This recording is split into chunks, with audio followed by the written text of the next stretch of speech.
Welcome to the Blend Podcast. Grab yourself a coffee, are you ready? Enjoy and make it last. If you're out on the town or just hanging around, it's the Blend Campfire Podcast. We'll sit around the fire telling stories with a marker in our hands. Sipping it slow, hope you're ready to go. It's the Blend Campfire Podcast. Hi, and welcome to the Blend Podcast again. Today I'm with Ian. Hello, Sandy. And welcome, Ian, to this humble, amateurish Not at all. attempt at a podcast. And it's been good. Some really eclectic conversations. You've been doing these for a while, Sandy? We started this about 3 years ago. Just post-COVID, I think it was our first, 4 years ago, I think. And 5 years ago. There's a 2-year blank, isn't it? You go through COVID, you just forget. And then we haven't done one for about 3 years. So we're back. We're just trying to resurrect this and bring this back up, and we're feeling in a different position. So, so welcome, guys. We're just trying to, campfire stories. This place has been about interesting people that pass through us and sometimes make us their home and move on. Ian's been a really interesting person, as you'll find out, and so I just thought I'd share the story. It's your podcast, but would you mind setting the scene of where we are? Well, that's true. Well, people know this, and I apologized before as well about the echo sound. We're in the cafe. We're in Blend, in Perth. It's a cafe, so it's a bit tinny. So I apologize for that. We're not highly equipped here, but you've been a regular customer here, Ian. Well, actually, in quite a lot of our shops in Dundee, and This one's about 10, 12 years? it's 13 years old. 13, goodness, yes. Yeah. So I've had a few coffees in here, a few mochas. how do you? Yeah. How do you like your coffee? A flat white would be a go-to, Yeah. or cappuccino. In cold weather, we sometimes get cold weather in Scotland. A mocha is a Good. favourite. Is coffee your thing? Are you a coffee drinker? Coffee. I know. Yes. Yeah. I should. I have a sort of rule of thumb. I try not to drink any caffeinated drinks after midday. Okay. Yeah, I'm the same. I fall foul of that rule all the time. Well, actually, this year in Lent, I decided I was going to give up caffeine for Lent, not realizing it's been actually one of the longest lengths. I think it was 47 days because of some full moon thing, and I struggled. I didn't realize it would be that hard, but I realized because I don't really drink much hot drinks, and coffee, you just realize that was the thing, and suddenly you're trying to find alternatives. Doesn't work. So tell us a bit about yourself. Who are you? I like coffee, but I could have just interject and say, I think I like community more than coffee. Like people think of Ian, he's always in coffee shops drinking coffee. He's addicted to coffee. It's more addicted to networking, fellowship, friendship. Things.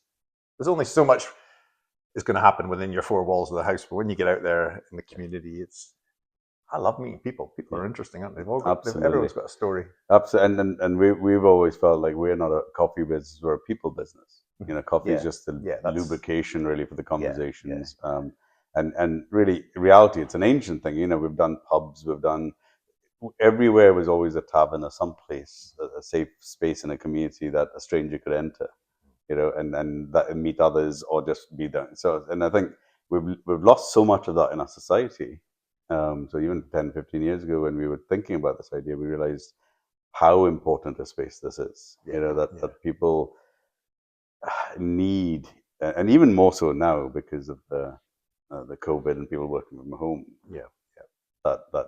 We need these safe spaces, a place where you can go and two people can connect, or a group can connect. So yeah. Having said that, you do need to do coffee well and the environment well to bring in the people in the first place. And we were just meeting one of your colleagues who's been doing the artwork in here and freshened up Blend Perth, so it's looking lovely. Yeah. It's one of the things where I'm passionate about that. I'm an architect or trained architect, and I think art has been taken out of communities, like it's been put into galleries and being put into some sort of gentry. It's gentrified, really. And whereas art should be bohemia. We should be interacting with it all the time, whether it's music or whether it's art or whether a book or musicians or poets. really we should bring them back into our communities. We should be bumping into them more often, which we used to. You know, like that was where art came out, and now we sort of stick it in some high-end place, and people miss out. So yeah. I was reading a little bit just there about John's Coffee House in Edinburgh, how all the leading figures of the Scottish Enlightenment were meeting in John's Coffee House, and that's where they exchanged ideas, and David Hume and Adam Smith, and I just find that fascinating. It's lovely. It's not a new thing, you know. It's been part of coffee culture and coffee. You know, they've been a big part of Enlightenment, like culture. You know, not just the pub and alcohol culture, but actually coffee, caffeine. You know, first empires. We've changed sugar, tobacco, and caffeine around the world, essentially. Very good, absolutely. You know, So, tell us a little bit about yourself. Who are you? Where are you from? I've got. You asked me if I had a basic joke, so I better tell it quickly because I asked my kids. I'm not a joke person per se. Come up with a family-friendly joke. You said, I can remember one. What's the fastest cake in the land? Fastest scone. No. What's brown and sticky? Stick. That's not so good. They don't get much better. So let's move on. That'll do. That's a dad joke zone. You know, we have a right to it. And, so, are you from Perth, or where are you from? I'm a bit of a nomad, so I am definitely Scottish. I also have Canadian citizenship because my parents, when they first married, very quickly emigrated to Canada to start a new life there. So I was born in Winnipeg. I've heard since that Winnipeg sometimes gets nicknamed Winterpeg because it's quite a cold place. That was one of the reasons that after about a year they moved to British Columbia and settled in Victoria. Okay, that's nice. That's very nice. Yeah. I guess, and that was in a day and age of no iPads, no phones, no phones, no iPhones, no mobiles. So 8 years later, whilst loving Canada, they came back for a year sabbatical and didn't actually return. But they loved Canada so much that my dad's parents had followed them out to Canada. And my dad's brother, so there was a little nucleus. So you still got family out there. Yeah. So anyway, Canadian, and then my dad took us around the world as a family. He was a headmaster in teaching, not the fort. Well, people sometimes think forces. Yeah, that's what I was assuming. Moving we did.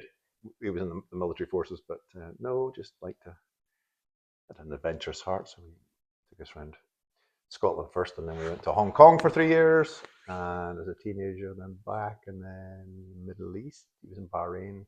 At that point, actually, Sandeep, it's probably changed now, but there wasn't a great secondary school in Bahrain, so my folks put me to Strathallan School, which, if anyone knows, so you were boarding here. Born. Were you boarding in Strath? It was for 2 years. So yeah. Do you have a blend? Yeah, we've got a blend in Strathallan School. You know, we're quite closely associated with it.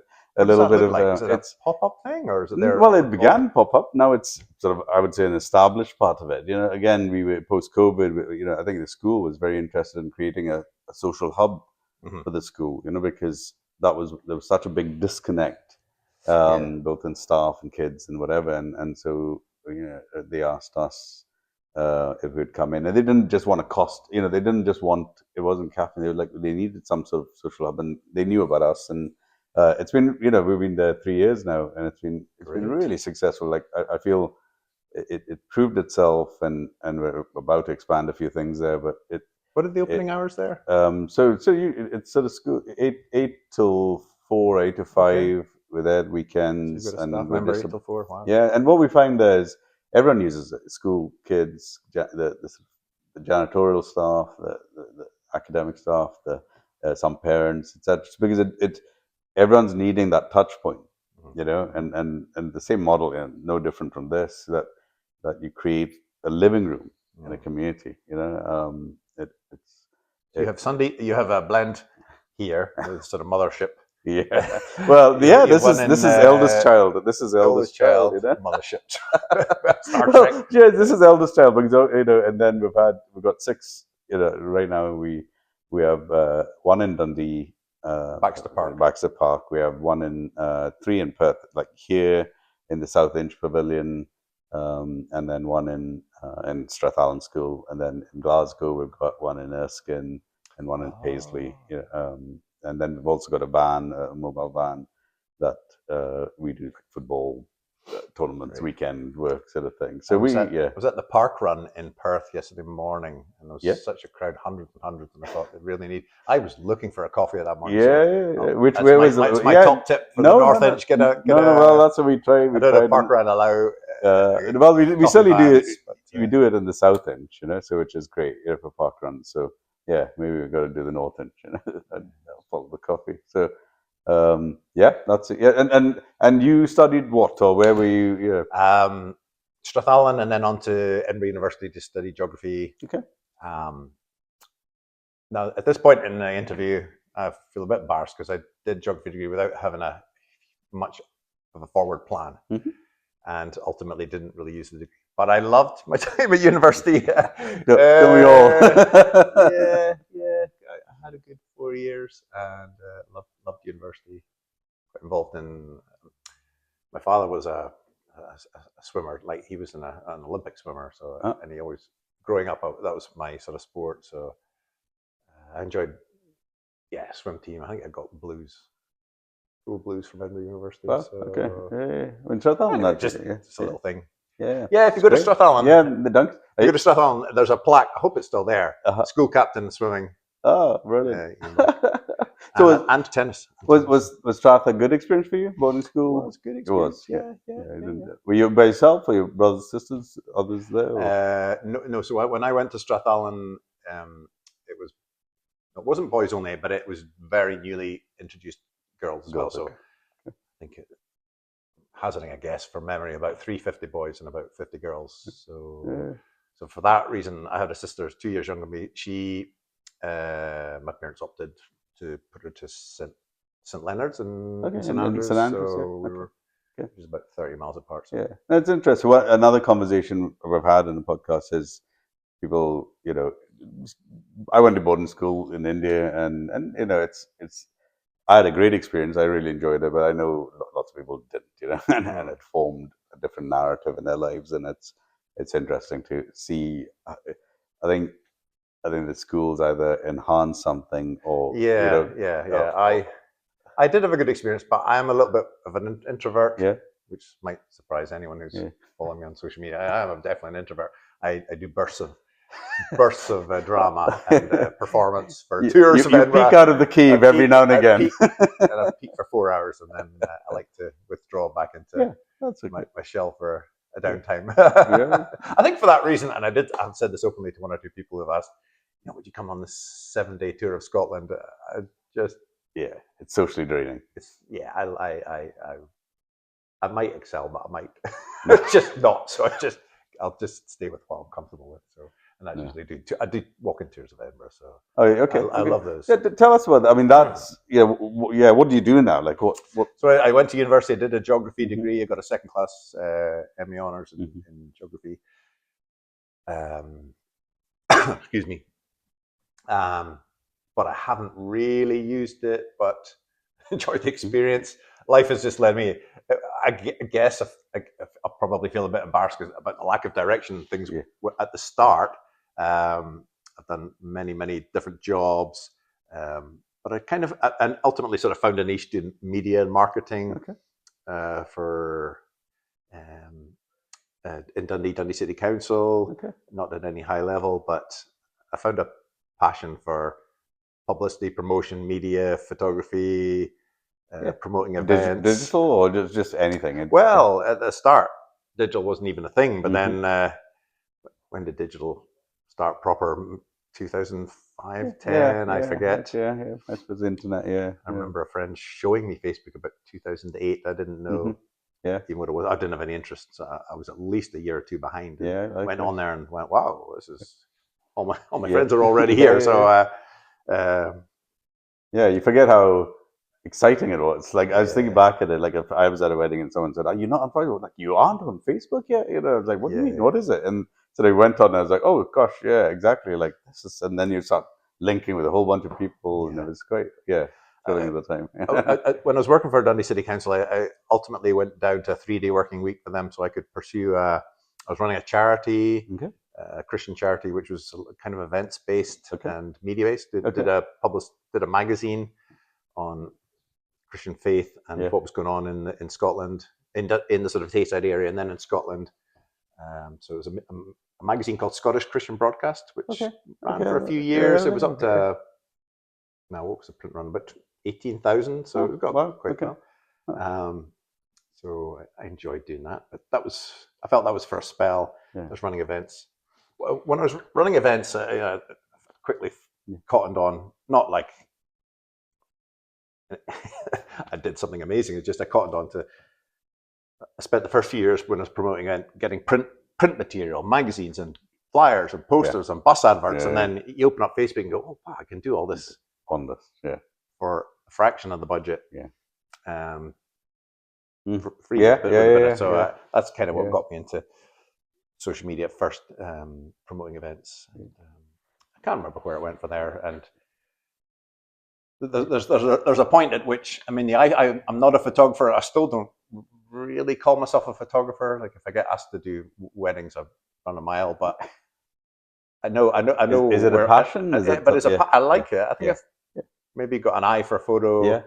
When it comes to editing, I enjoy the photo. I know editing, composition, and So I think from about 2017, we're talking about a 10-year anniversary of me doing Instagram. Wow. For anyone who. You haven't got a clue who I am. You shouldn't necessarily have got like. No, we'll go and tell people what you are and how you do it. I got 3.2 million followers across socials, so 1.8 on Instagram. Wow.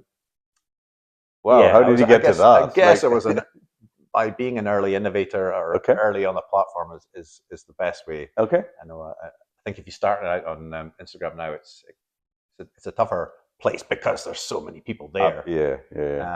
I think every product's got a life cycle. I can't see into a crystal ball. I don't know if Instagram has had its best days and we're on somewhere, but I think every social media platform's. My middle daughter's 16 and no interest in joining Facebook whatsoever. We're definitely seeing that. Like 10 years ago, everyone was wanting to tell people about their lives. Now they're just looking at some Vietnamese TikToker, but they're like the content is, I think, smothered the individuality, and the sharing, the social part of it. It's become media, maybe. The definite change. Like even trying to do media for our businesses, a big struggle to get anyone to post anything, or take a picture. So that's why I find what you do just fascinating, because it's still at this huge scale. I mean, 3 whatever million. You're in Scotland, and what do you do? Like, how do you get to that point? Well, where do you think the hook is? Certainly, when Instagram started growing, I maybe reached my first 80,000 followers, and that was at the time that was big. And then I had a good friend, Jessica, reached out from the Balmoral Hotel. She was a marketing manager there, and one thing led to another, vis-a-vis starting some tours, walking tours of Edinburgh. I think we did a photography competition together, and we did an Insta meet of named Instagrammers, and at that time I was starting to get some direct messages saying, would you do tours? Do you do tours? And I thought it'd be a good idea for the hotel to become the first in Scotland to run Instagram tours. After a very slow start, the concierges of the hotel were enlightened to what was going on, and then quickly found that the marketing team were nowhere near as influential as the people who are actually stood at the desk going, absolutely, because they're getting asked every day, where's a good place to get whiskey? Where's a good place to get haggis? Where do I find this, that, other? How can I get a tour? We know somebody. So I did tours I still do tours, but my primary role now is a content creator, creating content for brands. That's about 50% of my job. And then 25% of the income is maybe on tours. And the rest is just direct income that flows in from, Facebook's monetized, for example. Yeah, as it's how many TikTok, hits and all that. Yeah, you get a bit of. So you look all handsome and cool and dressed up, and you're walking. You're all, like. I thought this was an audio only podcast, so I came in my. I picked up this sweater for £3 in Chest, Heart and Stroke. This is Primark. Actually, this is Matland. So you're in good company. One day I went into Dundee, and as is Scottish weather, you never have 4 seasons in one day. I think I went in a t-shirt, and then it started snowing thereabouts. So I ran into the nearest charity shop and bought this. Anyway. So people like yeah. I mean, I see you like wearing a kilt or whatever, and you're walking through Morningside or wherever you're. It's how does that happen? Like, do people come? Do they dress you up? Do they, I think I did the first. So I started doing tours with the Balmoral. I think I'll be honest. At this 10 years ago, I thought wearing a kilt is a bit. I don't even know what the word kitsch means, but it's a bit. Yeah, okay. Shortbread and tartan in Scotland. Yeah. You know? But it turned out that only 90% of the tours were for Americans. Yeah, and after 2 tours, you realise, they enjoyed the tour, but they were looking for a kilt. Really. They wanted a Scotsman in a kilt. So I did I have a kilt then? I can't remember, but I got a kilt pretty quickly. Matters. It's okay. I think I've got 3 kilts now.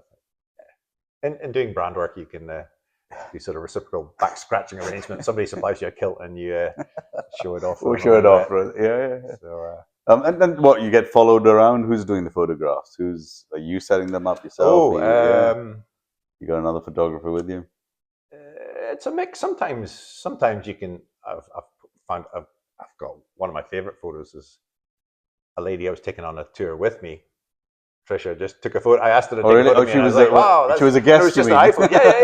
Yeah. I know. I have to watch when I'm on my tours. I sometimes get. I often, if not always, get my guests to film me at some point, and I think I have to remember. Jokingly, but they've paid for the tour, not me. No. So, so where? But I do have a like a bank of. Mitra, Vasilius, Patricia, Melody. I have a little cluster of photographers I know. They'll do a really good job. They'll come, I've got all 4 in there. I'll tag you. Yeah, just get to. No, I mean, go check it. I mean, what's your Instagram tag or? Ian G Black. Ian IAN, not the Scots. Yeah, it's not Scott. Yeah. So there's no double I. Okay, IAN. G Black. Okay. And what else are you on? What other platforms are you? So it's that on everything. So that would be Facebook, Instagram, TikTok, and then token representation on YouTube, which I'd love to get into this year. Yeah. I think that. Yeah, I know a friend's kid is like absolutely smashing it. And he's in Dundee, goes to a church in Dundee, absolutely smashing it. Yeah. And I'm like, with that, and there's. And there's revenues there. Yeah, absolutely. So, it's a world. It is the world. Yeah. So, and you're putting out. And where are your hits coming from? Who's watching you? Who's? Yeah, that's a really good question. Depends who's asking. If a brand is coming to me, I want to sell the fact that I've got lots of British followers and lots of American followers. Okay. But if it's I'm gonna do myself a disservice. I have basically from all over the world. Yeah. But I think I was ducking around the quirky little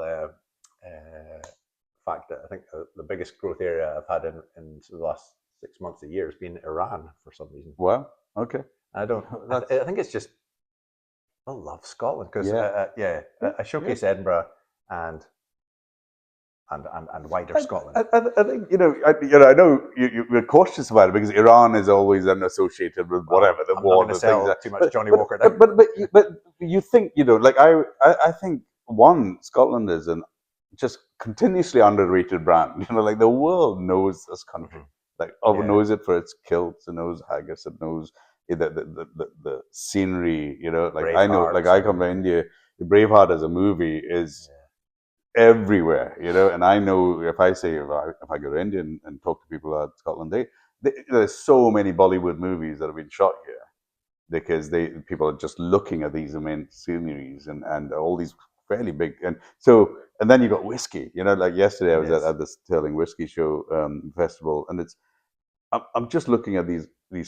Everyone knows whiskey. Like just every culture in the world understands Scotch. I hadn't realized until recently that the 6 of the 10 best-selling whiskies in the world are all Indian. Well, they are, and that's. But they've been come bought up by like the Diageos and whatever and stuff. So. And part of that is because one, I think it's empire. Like the Scots went with the empire, so the Scots are known, and it's not. I don't see it as a negative. I said they were pretty much ran and created, the influence of empire, but they held on to their culture.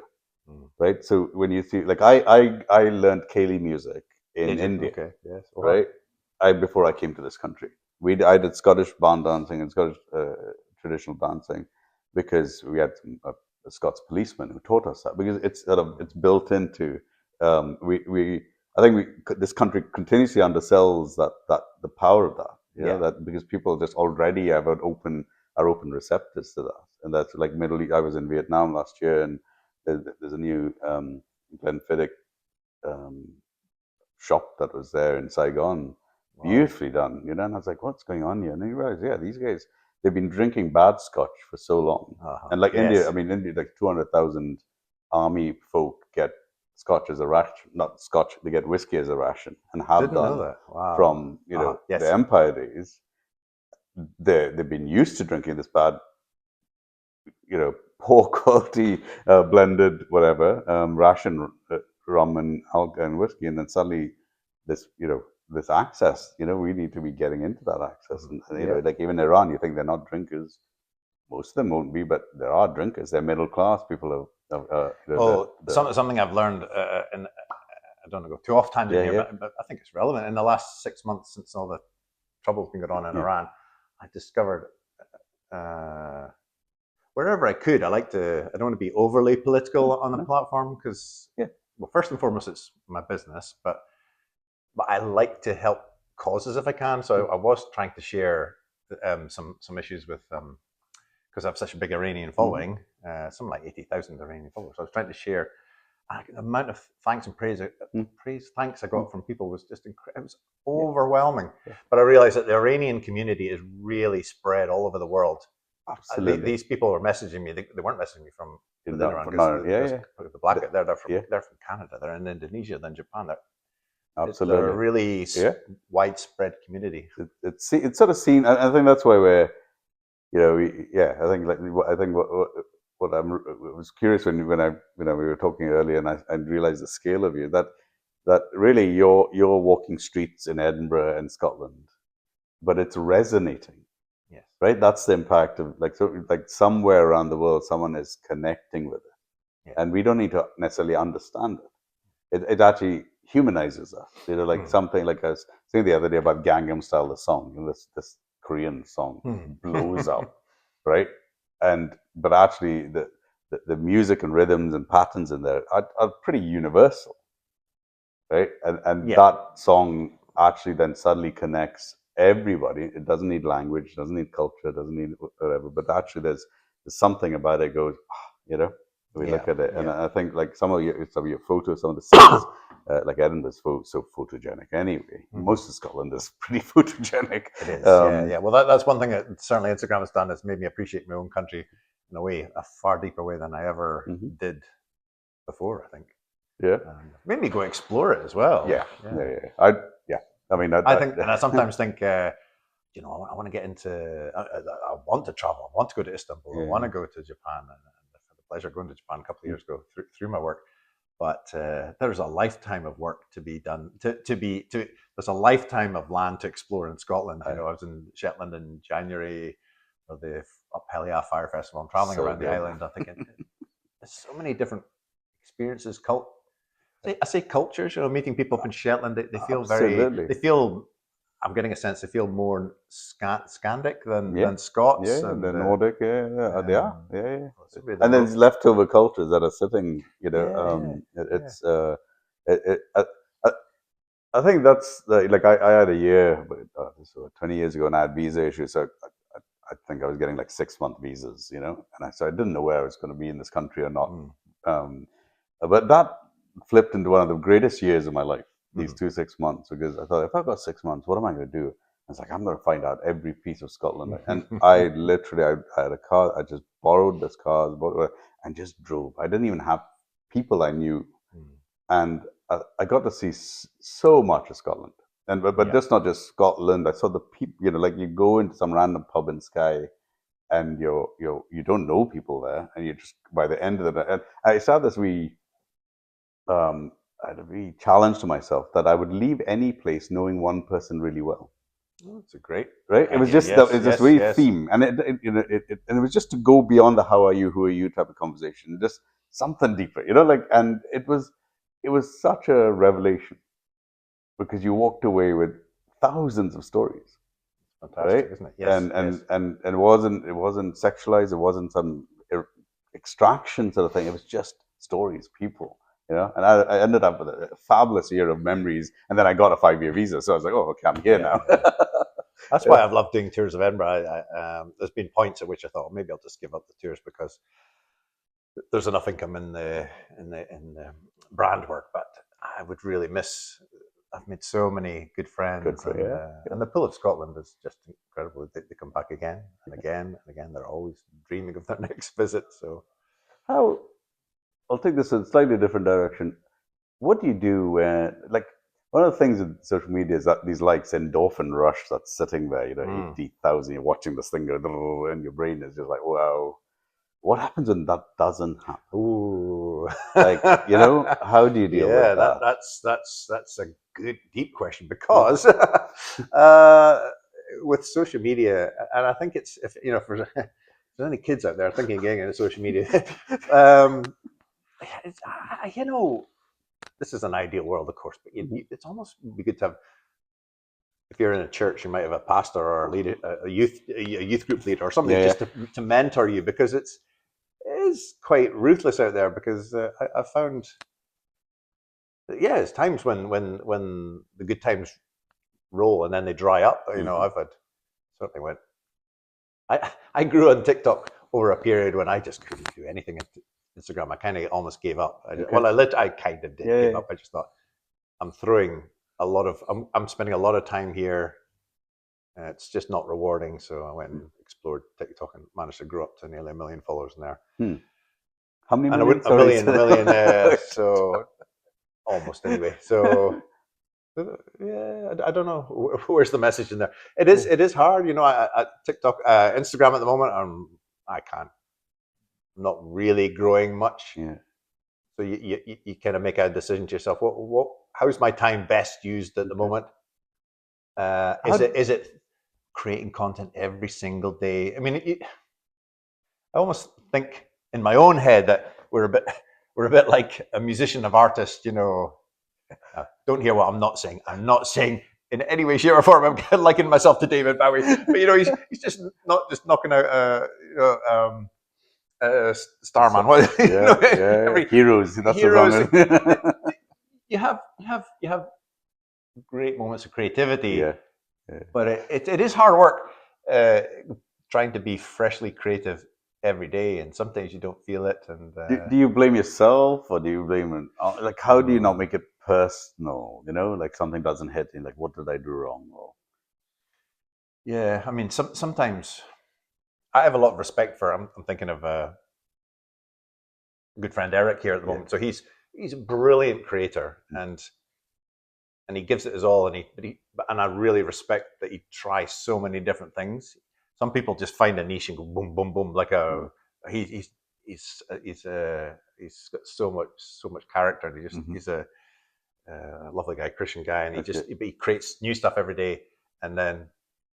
But there's a boldness there, a bravery in trying. You just try different stuff, because sometimes you will just fall, and that's embarrassing. But then other times, so I need to probably. There's a lot of forward planning goes in. You spend as much time. I spend 90% of the time editing, surveying what's going on out there to see the trends and stuff that are working. Okay, yeah. I think social media's gone very much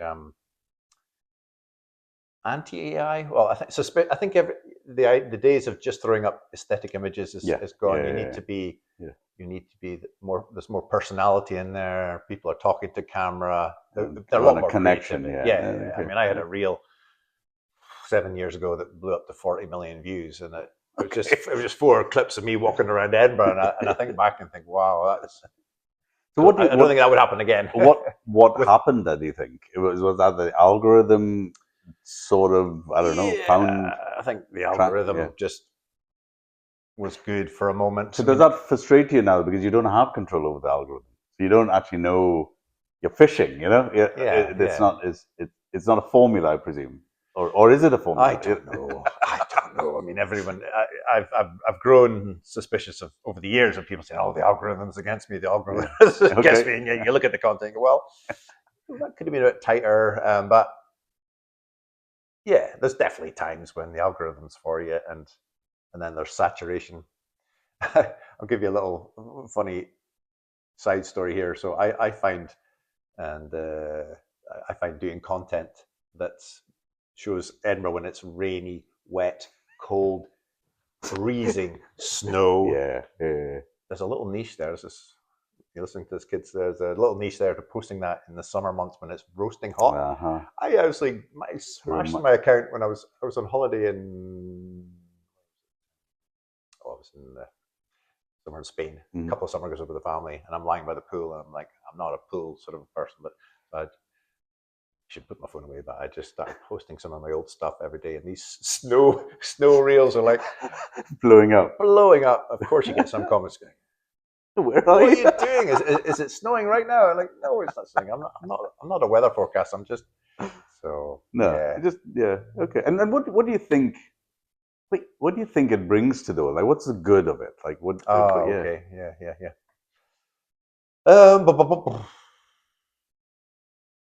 Like every good thing, it needs to be rationed. I mean, I have 3 daughters, and I'm very much of that. I saw a phrase just in the last couple of weeks, and I've used it on my own. More green time, less screen time. Okay. A bit of a dadism or something, but definitely get away from that. I'm not an expert. I use the phone too much, but I try to. If I'm in the family setting and I'm working, and I don't want to just work lying on my back on the sofa, and the kids just think I'm scrolling. I'll get up to the office and do the work. What are your rules? Like, do you have any rules? Yeah, they're not as good as they should be. We all need mentors. Okay. Definitely don't take the phone into bed at night if you can. Set it down. I take a day off. Certainly take a rest day every. Okay. I just pick Sunday. Take a rest day. Switch that thing off. And I would encourage everyone, whether just to do that, just for your own mental health. I think be kind. I saw a phrase on a wall the other day. I think it was a piece of artwork, I don't know if it was a Duncan O'Jordan artist. Mm-hmm. So be kind, and man, everyone's going through stuff, and yes, everyone posts an image, an aesthetic on social media that makes them look like they're out. Everybody's winning. Best, everybody's winning. Yeah. And it's not. It isn't true. And always be kind and try and. Certainly in Scotland, the community, the Instagrammer community is quite small things. Is it small? Just okay. all build one another up. Do you compete or do you build one another up? Like, what do you find is the tone of these? I mean, the bottom line is we're all, certainly all the community that I'm in, we're all trying to showcase Scotland. Yes, we're trying to make a little income, a little living for ourselves. Yeah. Many of my friends will be doing this as a necessity to bring in guests for tours. Yeah. And I'm in that boat a little bit as well. Brand work, it's intermittent. So I'm been asked sometimes if you got an agent, and I've thought about getting an agent from time to time, but I never, as yet, haven't found someone I thought will chase as hard as I could do myself. So, well, that's like what would you think Scotland could do better than? Well, certainly. Okay, that's a good question. I never use social media as a platform to shout to do down least I don't think so, do down. There's things in Edinburgh that drive me nuts. Like, I talk about Edinburgh because Edinburgh, but but and I do see one or two other people do it online. Maybe like the visitor experience is not good enough. Yeah, the cleanliness, the scaffolding that stays up for 2-3 years minimum. It's like, and you wonder. There's probably good underlying reasons why it's up that long. I know Edinburgh is a UNESCO World Heritage Site. We're not dealing with new builds that can get a quick slap of whatever. I mean, obviously the North Bridge is an incredible piece of work that needs diligent tangling. But I do. There's things, but yeah, I'd sometimes like the idea. It might just be an ideal that somewhere the photo social media community might have an input into how things could be done better. And how do you think Scotland, what you're doing, could affect this world in a better place? You know, like where there's so much almost doom noise that kicks about. Like what? How can you change the world? I don't know. I love doing tours because, and a friend of mine's just started working with Rabbies, and you're on the front foot when you take people on tours because they've seen Scotland online, and almost without fail, Scotland exceeds their expectations. I'm finding. And they're coming on. They've planned this holiday. I find that quite a pressure if I'm meeting somebody at the where do we meet? Gleneagles Townhouse Hotel, and I'll say, have you ever been to Scotland before? No. When did you arrive? Last night. You're the first, and you're in there killing. You think, wow, this is. I've got to be on my. Well, that's how you. I feel like you've got to be on your game here. So, but I take that as a little spur because you are that first representation. So, and for my wife Sandra, she's from Northern Ireland. So I have been asked, is that an Irish lilt you have there, or Northern Irish lilt? So I have to confess, over my years, I've been a little bit of a parrot. I pick up accents. It's funny. I always said I'd leave Dundee. I said I'd leave Scotland with an Irish accent because when I was in Dundee University, it was all Irish. And I ended up having a lilt, and I moved by my BBC voice now. It's sort of stripped away. So, but you're showcasing the best country in the world, and your family, like how do you balance it? Like, are you working away a lot? Are you home most I have friends who work away a lot when they're the ones doing the 7-day tours. But I'm generally just I'll be in Edinburgh a couple of times a week, probably. Other than that, I'll be here editing content. Okay. I very much watch the weather forecasts, so I'm looking for inclement weather, which might. It was blazing sunshine the other day, and a friend said to me in the coffee house in Dundee, it's great weather for it, isn't it? And I'm like, well, not. No, people, it's too hot. So people, when they see Edinburgh, they like they like thinking of Edinburgh. It's got that historic vibe already. Well, it is. One of the great so they're looking for Harry Potter vibes, ghosty vibes.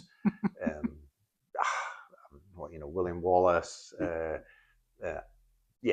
We've got a lot to thank for Ian Rankin and Harry. The whole Harry Potter thing. Dark academia. That's the dark academia. Okay. If the sun's shining, it is nice. It's not train spotting, though. I've never seen Train Really? Oh my days! You're missing a cultural phenomenon. First one. I'll go away and watch it. It's that blew me away when I came here. And, this is like you use the word nomads. I've realized that we're all nomads. This country is now being filled with nomads. Like even within Scotland, like a lot of people who are moving, work, etc. And really, like for us. Places like this, I think even your Instagram, I think there is or the social media is these rooted connections. Like people I think that's its value. It's because there's enough image and whatever, but actually somewhere in there is this a primary space that takes us back to something.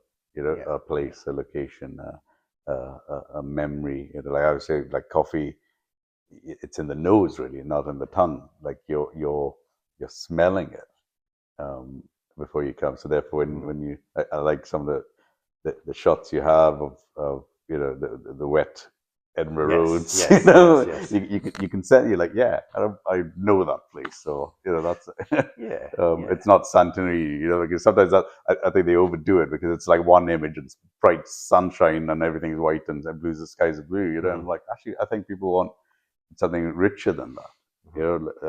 Something that's I think that's where AI gets it wrong, because it's too slick. Like every piece of bit is all tidied up, but tidied up in a bad way. Yeah. Right? The sky looks a specific way, or the tree, whatever the thing is, and you're like, I'm not sure that I think our brain understands it's a con. And goes, I'm not happy with that. Who knows where the future of AI is going to go? But in the past 6 months, I definitely sense it having a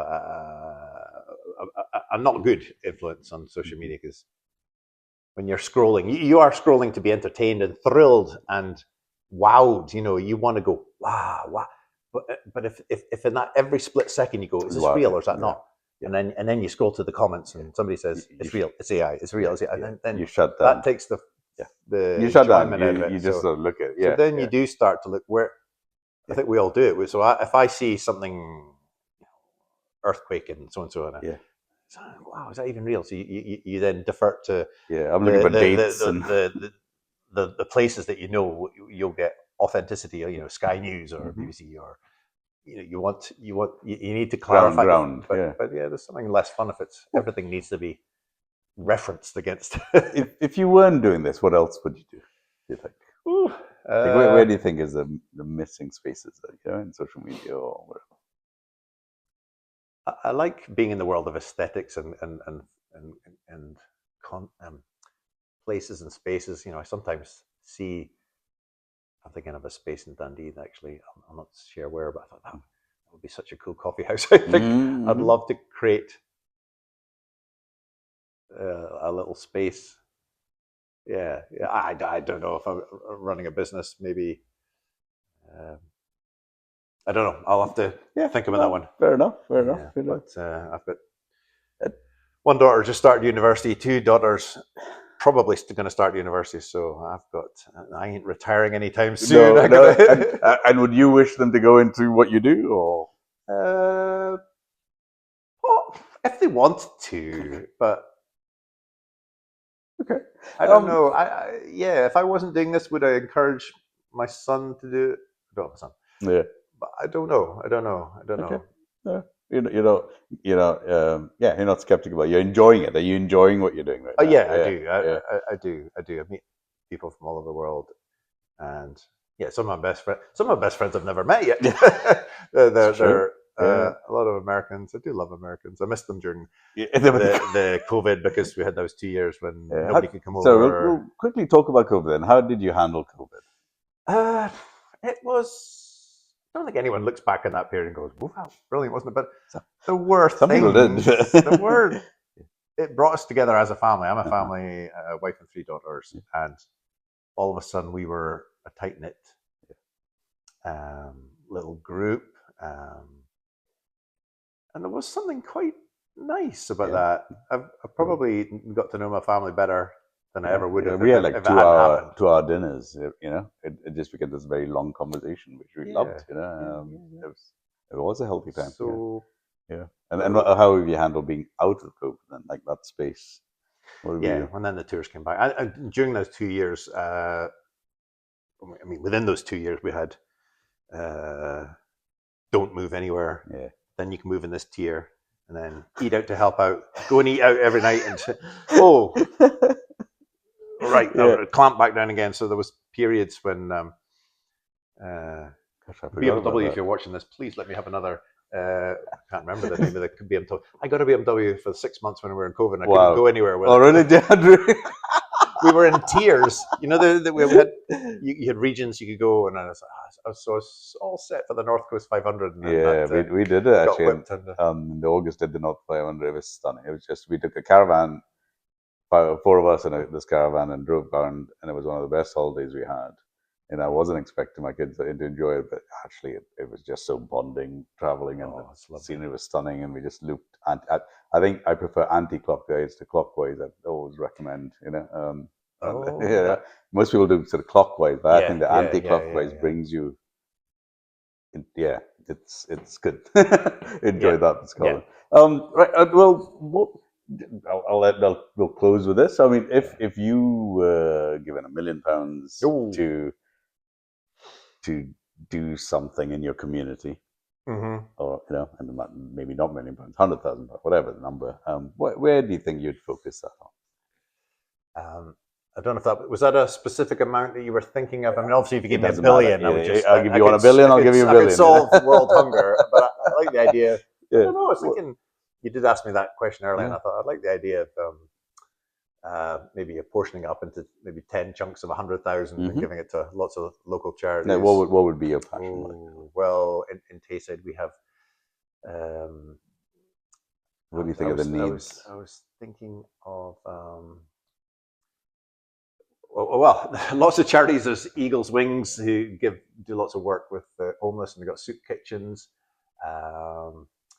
There's the particular problems with drug usage in the area, so there's lots of charities, and specifically in Dundee we have an issue there. Bounce some ideas off me. It's good. It's good. It's whatever you're passionate about. It's an open question. So it's like where you think, like you talk about community and the value of it, and where do you think Social Bite? That was the Social Bite. Social Bite, and they sort of home people are just getting back on their feet from addictions, and I think that's a great. So there's one of those in Edinburgh, isn't there, a project? And I think there's Dundee, the Dundee and Edinburgh. Lynn Henderson, who's quite involved in setting that up. So it's fine. I mean, it's not a we ask this question to people because you're like people are passionate for different areas, and we're just keen to. But I think we've all got to play a part. And then it's not necessarily always a money issue. It's just highlighting an issue. That actually we need to. We realize that like one of our big themes is about loneliness. And the sort of fragmented culture. And therefore, it's like how do you create these safe spaces? And I actually think like I do love your stuff, and I think it does create some rooting. People look at it, and it is something that connects people to a space or a location. I've always appreciated Blend, and when Blend had the larger store in Dundee, it was a great space. I miss it. I'd be interested to hear if any content creator out there anywhere has felt this, but I think it's actually quite a lonely job because you have these bursts of activity. If you're a tour guide every day, you're busy, but if you're a content creator, it's for sympathy for the content creator. No. It's actually quite. There was an article. There was an article on the news, and I went about 4, like on BBC News or ITV News. It was like a lot of people are changing their jobs because they don't like working from home. And one of the categories they identified was content creators amongst a list of content. And I thought, wow, that's actually actually me. Sometimes I don't know. I don't have a workplace to go to where whether you like your work colleagues or not, or all of them. But that's you have a space to go to. So I just like coming to Blend and being in the noise, and me. You're not alone. I generally say this. Like I think this is people take their laptops to come. We have lawyers. We have work people come because this is we I think culturally we're trying to curate our world so much now. We've sort of like I can choose where I go and press buttons and food will come to me, whatever. And actually, but in that space, we've then cornered ourselves into a very small cave. And actually, we realize that isn't satisfying. I was sharing this, like when we worked in offices, even though we didn't work at Collie Hater Manager, when we had our 10-15 coffee break, we all had coffee together. And then we all bitched about management for 15 minutes, let it off our chest, and then we went back, And it was in those water cooler moments that stimulus happened, ideas, things that, as an architect and I just love those spaces because someone would say, oh, have you done that? Or have you seen this? Or and it pulls you into spaces you weren't expecting. And actually, that's what we're missing now. Like we're creating highly sort of curated functional stuff, but we're not creating delight and sparks. Yeah, and therefore we need social spaces. Definitely. And like even maybe there is that hub in Dundee you're going to do, which will be a coffee shop, but it'll be all content creators, who come in and hang out, and bounce ideas out of each other. It'll be. I think. Well, you and I both enjoy going to a colleague of ours, Martin Link, runs a Business Connection. So good. And we're a like-minded group who just. Yeah, it's great. You come home buzzing. But because you realize that you're not alone. and actually the others are, and then there's so much stimulus in having met other people who are in quite a variety of sectors, but it makes you think, it stretches who we are. So now, Ian, listen, I've really appreciated this chat. Is there any way if you want people to connect with you or could connect with you, what would be the link, or where could they find you best? Well, please do. I mean, probably first port of call, just give us a follow on Instagram. Mm-hmm. And don't feel like you can't send a direct message. I try to answer all of them, mm-hmm. pretty much, at some point. And if you don't answer, try again. I'll try and get back. I love what I do. I hope that's come across, and there's challenges within there. If anyone's on social media and you find it, there's different platforms have different feelings. Instagram's more like a family, a community. Mm-hmm. Facebook, you feel more vulnerable. I've heard one or two other content creators say this. Mm-hmm. And there's some mean comments out there. Yeah. So I've learned very early on just to. Do you avoid them, or do you block and go as much as you can, unless it's something you need to report. But just there's many people in life hurting people. I think just they get a buzz off a reaction. You just move on. You just want to stay poke kind, a bear. but so stay positive. Link with your friends. So that's about it. Yeah, appreciate it. Thank you. Thank you very much, guys. Like, share, subscribe, all that weird stuff. EG Black, and I'll tag the brand. Hope this come out and reach out, comment on this conversation. If there's other people you'd like us to connect with and get on this couch, it'll be great. Ian, thank you for this time. Most of my comments, all content is Edinburgh, but there's a world outside Edinburgh, as many of you'll have discovered or discover. If you wanted to come to Monifeith, we're sitting in Perth at the moment, a lovely city, ancient capital of Scotland. Absolutely, just down the road at the museum, there is the Stone of Destiny. Mary Queen of Scots' last letter on display, so I'm going to try and go and see that before it disappears. Oh, brilliant! Or back to is that at the museum? Yeah, it's at the museum. But, great. There's lots of Scone Palace. There's lots of stuff at Tayside. So come walk a hill up here. We're just in such a beautiful part of the world. Yeah, and I think especially like this particular season, when you come out into spring, when this world wakes up, is particularly worth capturing. And the light changes, and it's good. Yeah. So thank you, guys. Thank you, Ian. Appreciate this time. Thanks, Sandeep. Thank you. Take care. Okay. God bless. Cheerio.